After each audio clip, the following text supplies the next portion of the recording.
नमः शिवाय। भगवान की लीला कथाओं को सुनना कल्याण चाहने वाले साधकों को आनंद में मग्न कर देता है। भक्ति प्रबल होती है।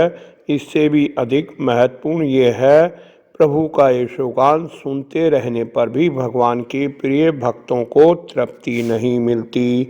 वे अपने कान के दोनों में कथा रस ग्रहण कर अमृतपान करते रहते हैं।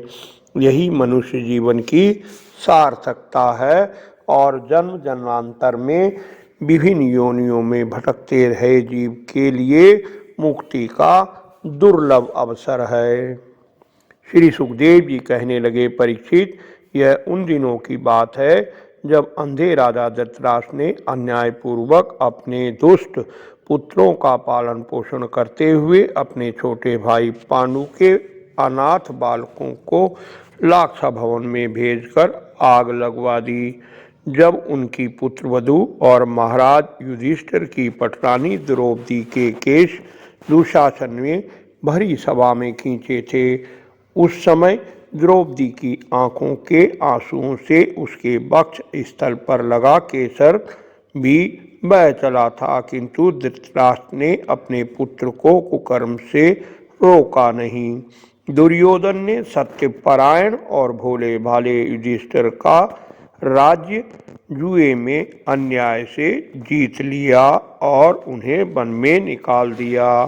वन से लौटने पर प्रतिज्ञा अनुसार जब उन्होंने अपना न्यायोचित पैतृक भाग मांगा, तब भी मोहवश उनका हिस्सा नहीं दिया। महाराज युधिष्ठिर के भेजने पर जगत गुरु भगवान श्री कृष्ण ने कौरवों की सभा में हित भरे सुमधुर वचन कहे, जो भीष्म आदि सज्जनों को अमृत से लगे, पर कुरुराज ने उनके कथन का कुछ भी आदर नहीं किया। करते कैसे, उनके तो सारे पुण्य नष्ट हो चुके थे। फिर जब सलाह के लिए विदुर जी को बुलाया गया, तब मंत्रियों में श्रेष्ठ विदुर जी ने बड़े भाई धृतराष्ट्र के पूछने पर उन्हें वह सम्मति दी जिसे नीति शास्त्र को जानने वाले पुरुष विदुर नीति कहते हैं। उन्होंने कहा, महाराज, आप युधिष्ठिर को उनका हिस्सा दे दीजिए। वे आपके ना सहने योग्य अपराध को भी सह रहे हैं। भीम रूप काले नाग से तो आप भी बहुत डरते हैं। बदला लेने के लिए वह अपने भाइयों सहित फुफकारे मार रहा है। आपको पता नहीं, भगवान श्री कृष्ण ने पांडवों को अपना लिया है। उन्होंने पृथ्वी के सभी बड़े बड़े राजाओं को अपने अधीन कर लिया है। ब्राह्मण और देवता भी उनके पक्ष में हैं, जिसे आप पुत्र मानकर पाल रहे हैं और जिसकी हाँ में हाँ मिलाए जा रहे हैं, उस दुर्योधन के रूप में साक्षात दोष ही आपके घर में घुसा बैठा है। यह तो भगवान श्री कृष्ण से द्वेष करने वाला है। इसी के कारण आप भगवान श्री कृष्ण से विमुख होकर श्रीहीन हो रहे हैं। अतएव यदि आप अपने कुल की कुशल चाहते हैं तो इस दुष्ट को तुरंत ही त्याग दीजिए। उनकी यह बात सुनते ही दुशासन, शकुनी सहित दुर्योधन अत्यंत क्रोध से फड़कने लगे। उसने विदुर जी का तिरस्कार करते हुए कहा, अरे ये कुटिल दासी पुत्र को यहाँ किसने बुलाया है? यह जिनके टुकड़े खा खा कर जीता है, उन्हीं के शत्रु का काम बनाना चाहता है। इसके प्राण तो मत लो, परंतु इसे हमारे नगर से तुरंत बाहर निकाल दो। भाई के सामने कठोर वचनों से मर्माहत होकर भी विदुर जी ने कुछ भी बुरा ना माना और भगवान की माया को प्रबल जानकर अपना धनुष राजद्वार पर रख वे हस्तिनापुर से चल दिए। हस्तिनापुर से चलकर वे पुण्य करने की इच्छा से भूमंडल में तीर्थपाद भगवान के क्षेत्रों में विचरने लगे।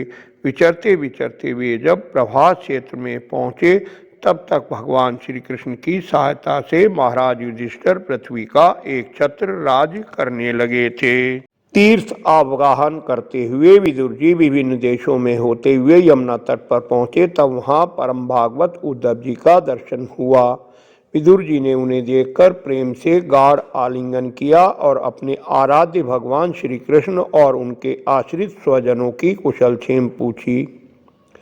विदुर जी कहने लगे, उद्धव जी, पुराण पुरुष बलराम जी और श्री कृष्ण ने अपने ही नाभि कमल से उत्पन्न हुए ब्रह्मा जी की प्रार्थना से इस जगत में अवतार लिया है। महाराज युधिष्ठिर अपनी अर्जुन और श्री कृष्ण इन दोनों भुजाओं की सहायता से धर्म मर्यादा का न्यायपूर्वक पालन करते हैं ना। सौम्य स्वभाव उद्धव जी, मुझे तो अधःपतन की ओर ले जाने वाले उन धृतराष्ट्र के लिए बार बार शोक होता है जिन्होंने पांडवों के रूप में अपने परलोकवासी भाई पांडु से द्रोह किया तथा अपने पुत्रों की हाँ में हाँ मिलाकर अपने हित चिंतक मुझको भी नगर से बाहर निकलवा दिया। इसका मुझे कोई खेद नहीं। जगत विधाता श्री कृष्ण ही मनुष्यों की सी लीला करके लोगों की मनोवृत्तियों को भ्रमित करते हैं। कौरवों ने उनके बहुत से अपराध किए, फिर भी भगवान ने उनकी इसलिए उपेक्षा कर दी थी कि वे उनके साथ अन्य दुष्ट राजाओं को भी मारना चाहते थे जो धन विद्या और जाति के मत से अंधे होकर कुमारगामी हो रहे थे। मित्र, जिन्होंने अजन्मा होकर भी अपनी शरण में आए हुए समस्त लोकपाल और आज्ञाकारी भक्तों का प्रिय करने के लिए यदुकुल में जन्म लिया है, उन पवित्र कीर्ति श्री हरि की बातें सुनाओ। विदुर जी के पूछने से उद्धव जी को अपने प्यारे प्रभु के चरण कमलों का स्मरण हो आया। उनका चित्त विरह से व्याकुल हो गया। तीव्र भक्ति योग में डूबकर वे आनंद मग्न हो गए।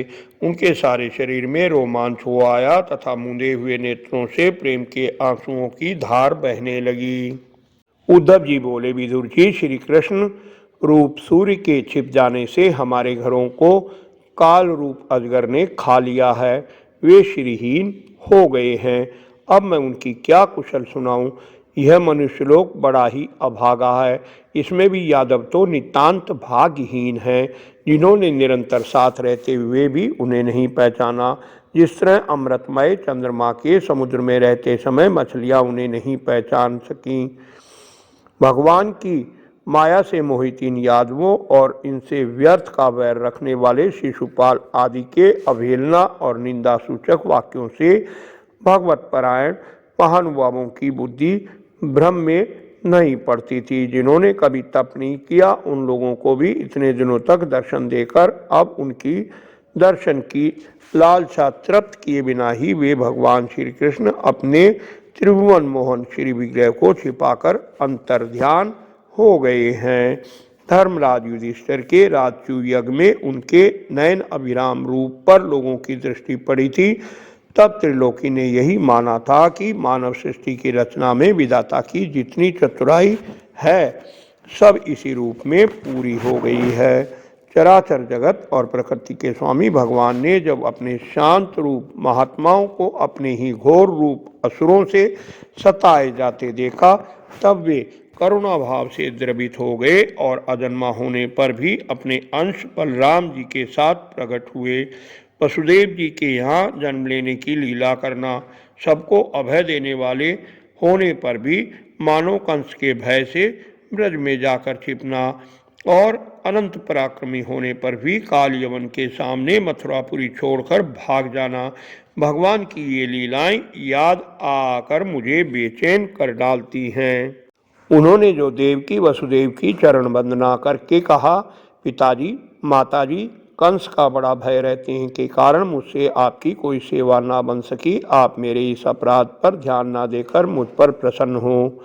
श्री कृष्ण की ये बातें याद आती हैं तब आज भी मेरा चित्त अत्यंत व्यथित हो जाता है। जिन्होंने काल रूप अपने भक्ति विलास से ही पृथ्वी का भार उतार दिया था, उन श्री कृष्ण के पाद पद्म पराग का सेवन करने वाला ऐसा कौन पुरुष है जो उसे भूल सके। शिशुपाल को वह सिद्धि मिल गई जो बड़े बड़े योगियों को भी दुर्लभ है।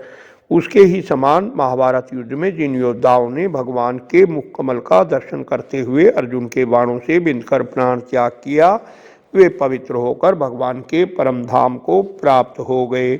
विदुर जी, वे ही भगवान श्री कृष्ण राज सिंहासन पर बैठे हुए उग्रसेन के सामने खड़े होकर निवेदन करते थे, देव, हमारी प्रार्थना सुनिए।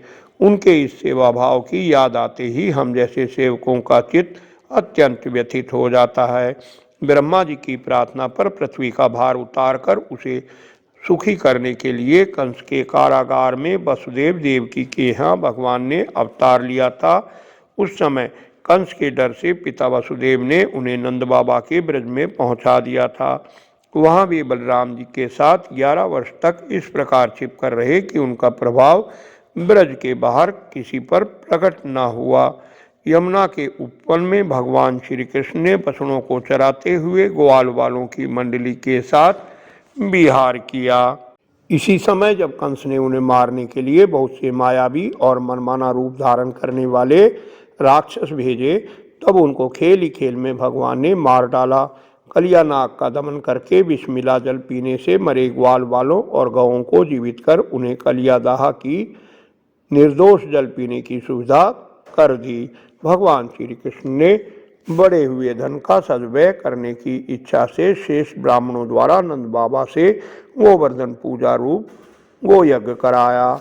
भद्र इससे अपना मान भंग होने के कारण जब इंद्र ने क्रोधित होकर ब्रज का विनाश करने के लिए मूसलाधार जल बरसाया, तब भगवान ने करुणावश खेल ही खेल में छत्ते के समान गोवर्धन पर्वत को उठा लिया और अत्यंत घबराए हुए ब्रजवासियों की तथा उनके पशुओं की रक्षा की।